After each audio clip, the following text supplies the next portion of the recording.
I'm always ranting about gay relationships in the 21st century. And I told a friend of mine, I said, you know what? I bet you gay relationships in ancient times in Egypt was way better than today. Well, there's a guy, his name is Neil Laird. He wrote a book about gay life in ancient times. The name of his book is Prime Time Travelers. So he's going to be my guest today on this podcast.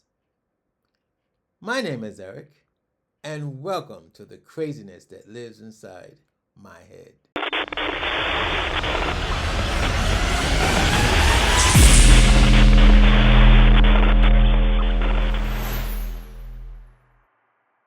Yeah. Yeah, my name is Neil Laird. I'm a gay filmmaker. I did 25 years of television documentaries for History Channel, A&E, long stint at Discovery Channel and Science Channel.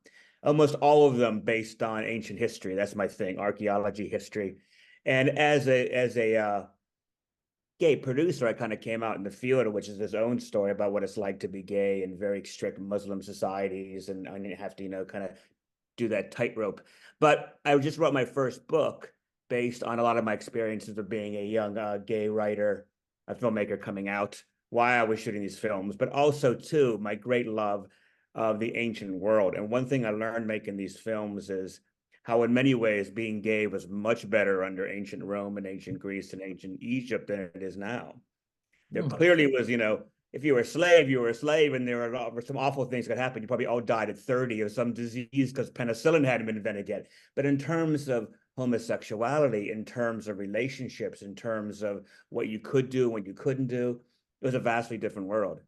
And that's, I know you want to talk about that, so we can get Yeah. into that with Yeah. questions. Yeah. But Yeah. the book is called Primetime Travelers, and it's out on Amazon right now. It's the first of a series, and all of them have gay lead characters, and they go in the ancient past and they deal with gay culture and gay people, Mm. and fall in love. The first one is in Egypt, and it's all about Jared coming out. The second book, which I just finished, comes out in August, and that's called Primetime Pompeii, and that goes back to ancient Rome and obviously the eruption of Pompeii in say 9 AD. And then Kara, who's the lesbian cam woman, she has a chance to fall in love. So it also deals with female roles Yeah. of sexuality as well. And then I'm going off to Turkey next month to write Primetime Troy, the third one.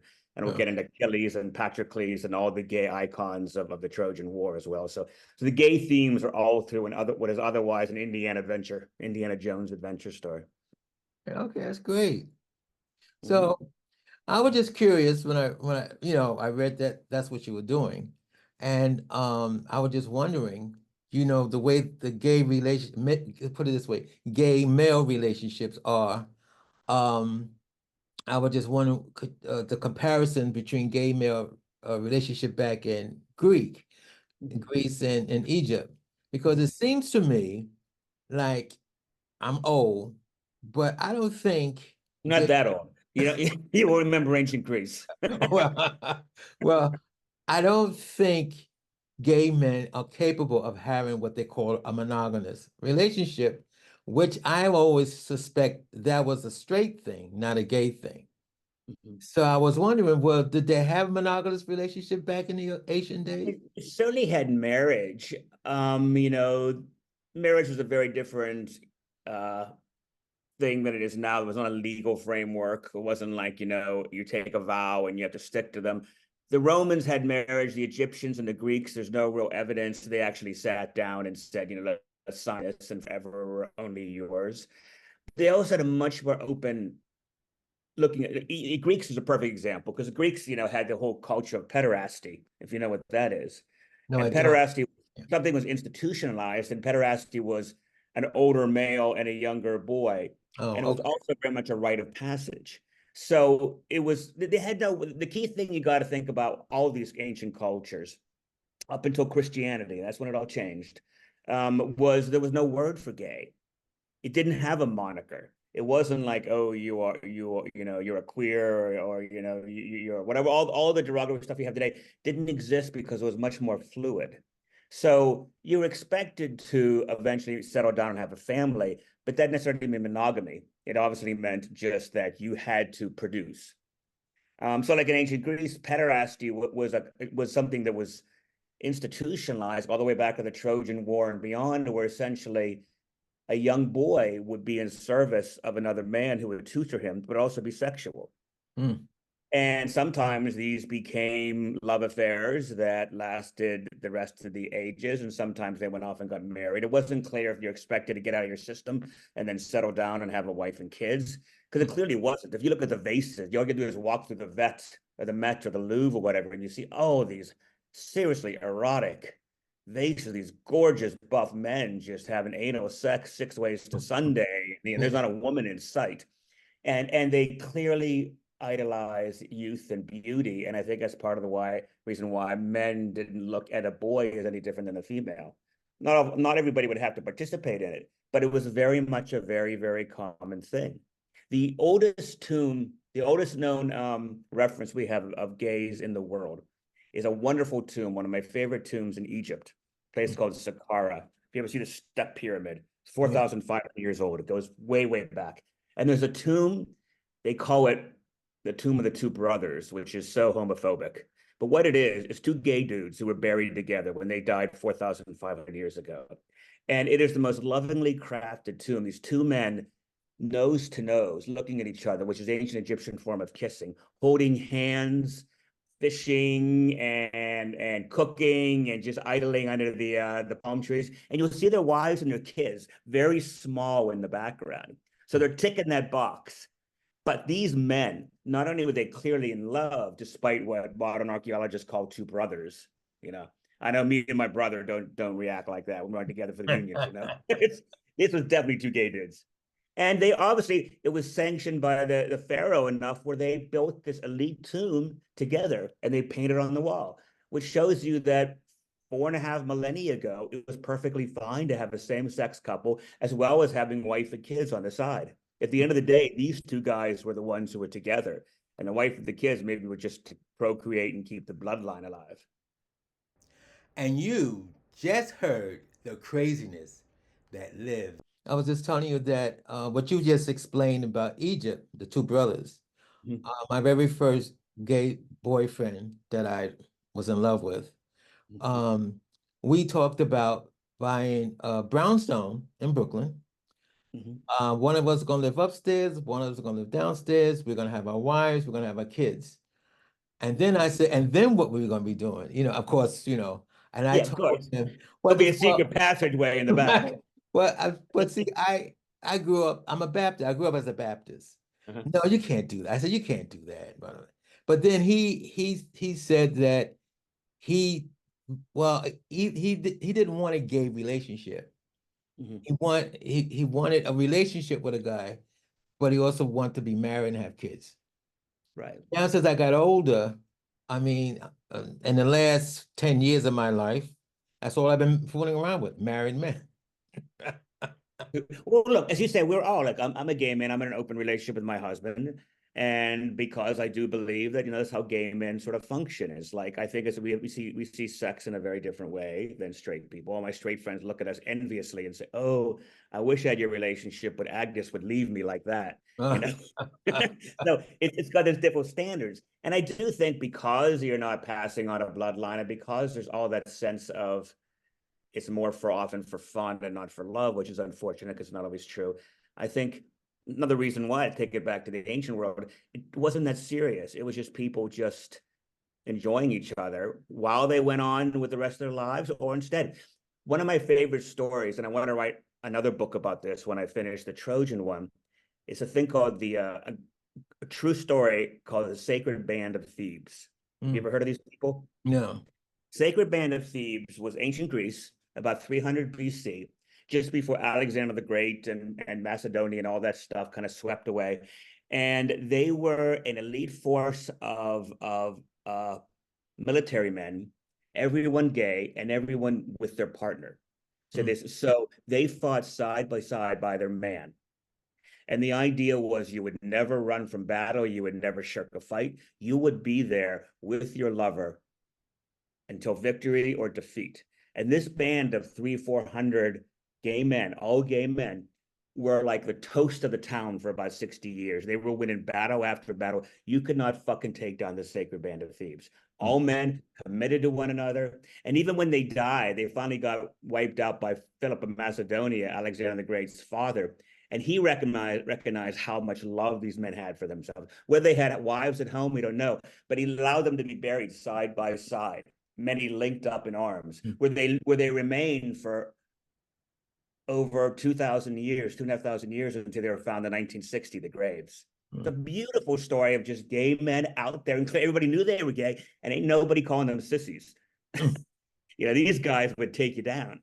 Well, I mean, I don't know who told me this. I never learned it in school, but well, didn't Alexander the Great believed in having gay men because gay men would fight harder with their lover by their sides? It's part of that thing. It comes out of the same context because I mean, mostly from the sacred band of Thebes, because Thebes is a town in ancient Greece on the mainland, and it was all city states then: Sparta, Athens, Thebes, and everybody wanted to be like the Thebans because, in many regards, these gay men they would go down, and they also argue they didn't have families at home; they just had each other. So all they were thinking about was their lover, who was right next to them in the heat of Right. battle. And Alexander the Great too is very much well regarded homosexual. He had his boys that he took through all the way to India and back. Mm. And when they found when one of them died, he went to pieces because he was so much in love. And again, these are all things that we knew about. These were taught in ancient Rome and ancient Greece. They all knew about the gay. Achilles in the Trojan War had Patroclus. And if you ever read the Trojan War or the Iliad or seen the movie, the Brad Pitt movie, they whitewashed the gay there, unfortunately. But the whole thing is about losing his gay lover on the battlefield and refusing to fight. He became so angry that it was only after the death of his lover that he turned back on the Trojans and won the war. Gay love has been everywhere in the past, and it wasn't shunned, it wasn't dismissed, it wasn't swept under the rug. What happened was Christianity, Yeah. the moral of Christianity in the 4th, 5th century. And they saw it as perverted and decadent, and in many ways still do. As a Catholic, I'm a fallen Catholic, so I certainly heard that shit growing up from the Pope. And so that's really what turned the world against homosexuality as being something that's natural. Mm. My cousin, she called me the other day. I think she says to me the United States government is making it if there's a war, it's mandatory that women gotta fight in war. Where is Is this? that true? She claims she heard it somewhere. If we go to war, the government is making it mandatory that women has to fight in the war. Well, in a way, I guess you could argue. One of my female friends would say, "Why not? We're just as capable as you." So much of that stuff now is being done with drones and hiding behind a bunker somewhere, and you don't have to worry about muscle. All you got to do is know what press the red button instead of the green button. Yeah. Any gender can do that. Yeah, but I think she didn't. She was upset about the fact that, You don't want to go. Well, back in the day too, it's like I'm 58, younger than you, but still old enough to remember a time where, if you were gay, you got shut out of the military. They wouldn't take you. If you wanted to get out, I had an uncle or somebody, I forget who it was, someone in the family who didn't want to go to Vietnam. So he lied and he said he was gay, and he got like his buddy to show up as his boyfriend or something. He did Yeah, something to get out of it, and that was enough to say, "Oh, you're not strong enough to fight in Vietnam. You can stay at home." yeah. So, so clearly, you be careful what you ask for. I had a friend who told me that he got drafted, and he said he told that he was gay. They didn't believe him, so I forgot what he did. He did something gay just to get uh Something just to get that out. could be any manner of things. Yeah, because he said they didn't believe you right away because it was a war going on, it was Vietnam War, so everybody was going to say they're gay, because they Yeah. didn't want to go. So they Right. didn't. You had to prove it. Well, I mean, probably most of us, not in the age of, OnlyFans and online, we can all prove it. We all know a video trail. Yeah. Back in 1969, that might have been a very different beast. Yeah. And it probably was an easy out. But again, once again, the reason I love the ancient world, among many other things, is that people like to think that history is a trajectory always going higher, that we're always getting better, that things are always better now than they were 10, 20 years ago. We certainly know that with the politics out there today, that's not true. But even you go all the way back, starting with social stuff like who you love and how you love and how you want to do it. things were better then. Things were much better 2,000 years ago than they are now.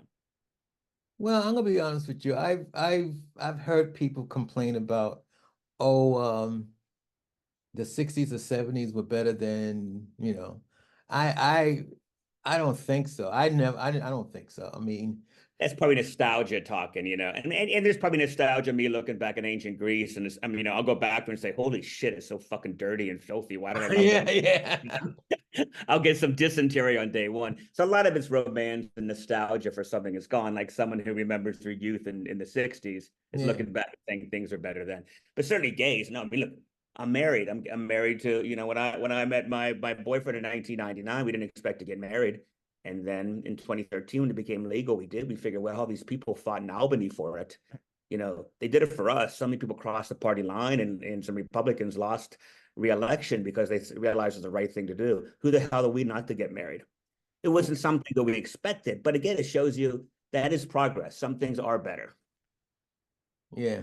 Oh, I'm gonna tell Yeah. you what, my 90-year-old grandmother, we had a family reunion. My cousin said, "Oh, Granny, I guess you missed the good old days." She kept saying, "You missed the good old days." My grandmother said, "No, I don't miss the good old days." She said, "I like Walmart because you grew up on a farm. Okay. You don't want to be bothered." She said, "You got to cut wood. You got to." She said, "No, I don't like all that. I like Walmart." Yeah, well, exactly. My husband's black too, and his family came from the South. And you talk to them about our times better. It's like, well, yeah, we have more freedoms, but I don't want to live in some shack somewhere in the middle of Mississippi Yeah, yeah. where it's going to fall over, and the white folk not looking at us when they drive down the street. So clearly, times have gotten better in some regard. It's all relative.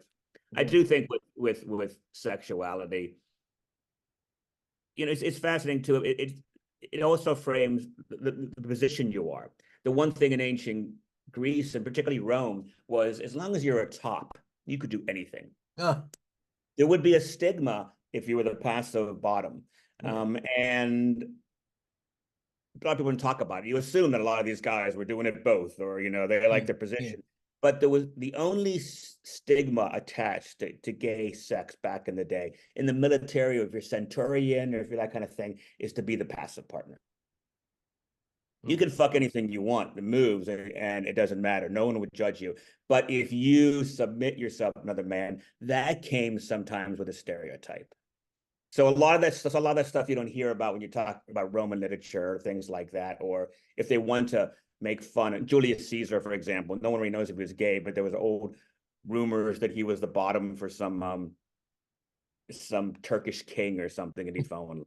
And it's probably political stuff saying, oh, look, Julius Caesar, look where he takes it. It could have been used on a campaign float, who knows? But that was about the only thing that you could somehow be criticized for back then in terms of sex.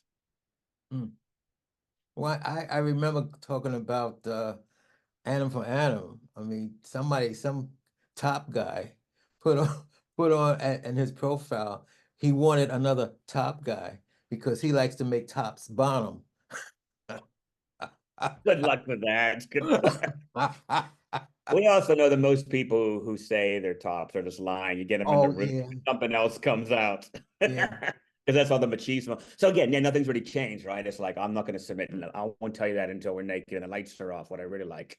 yeah. But I'm not anymore. So yeah, so that stereotype still persists. But Well, that's like my experience with these married men, I'm thinking, you get them in bed, I'm like, they turn on their stomach and said, "I didn't bring you here for you to turn on your stomach. I'm supposed to turn on my stomach. well, in So a way now you I get gotta it. do all the work." When they're back with their wife, that's all they can do. Now Yeah, they get a chance to turn their stomach for a change. So it's kind of like, they expect the things they can't get, on 123 Mulberry Lane out in the burbs. yeah. It's But like, I told, but that's a lot of work, do buddy. That's a you lot of even know what work. you're, that's exactly, do you even know what you're getting into, sir, when you take this position? Yeah. There's a learning curve about this position. Yeah, yeah. Well, it was good talking to you.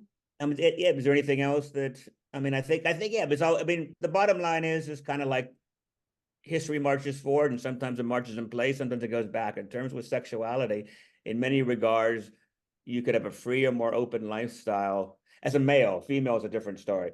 As back in the ancient world as you can now, which is a great shame, you know. So when we think about all these leaps that we're doing with gay marriage and these leaps we're doing with being able to hold your husband's hand or your boyfriend's hand or go on a cruise, that's progress compared to 1950, but not compared to 50 AD, where people were doing all that stuff in the open and no one even batted an eye. So it's fascinating how sexuality has changed up and down depending on the mores of who's in charge.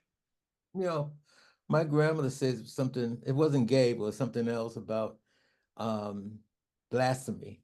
She said that God's going to get that's blasphemy. And I got mad and I said, well, let me tell you something. If God didn't want me to be who I am or think what I think, he wouldn't put it in my head. And that's how I look at life. Yeah. I mean, he created, if he didn't want it, then somebody said, well, it's free will. So why Yeah. are you going to give some, that's like that's like if you're going to give somebody free will, then you got to accept whatever that will is. Exactly. If you make gay sex so freaking good, then you got to figure that God had a plan to say, okay, it was like he put pixie dust on this and said, okay, this is all right, you know. If it was so evil, it would be awful. Yeah. Well, yeah, yeah. Well, but you know what the church said. If it's Yeah. that feels that good is Of course, good is evil. You're right. I mean, and that's sort of like how they turn the tables on it. Like anything that you can enjoy, anything that's sort of self-satisfying is somehow. I know it's just ridiculous. That is so good. And the argument for your grandmothers, well, then why did God give us these desires and these gifts and these wants? Because it's like if He's testing us, then it's like, what's the test? Be Well, miserable. but it doesn't make any sense. If he knows everything, then he knows I failed the test. So I'm Oh, moving. exactly. He does long before I log on to Grinder. He knows where I'm going. All right, but it's good talking to you. And you just heard the craziness that lives inside my head.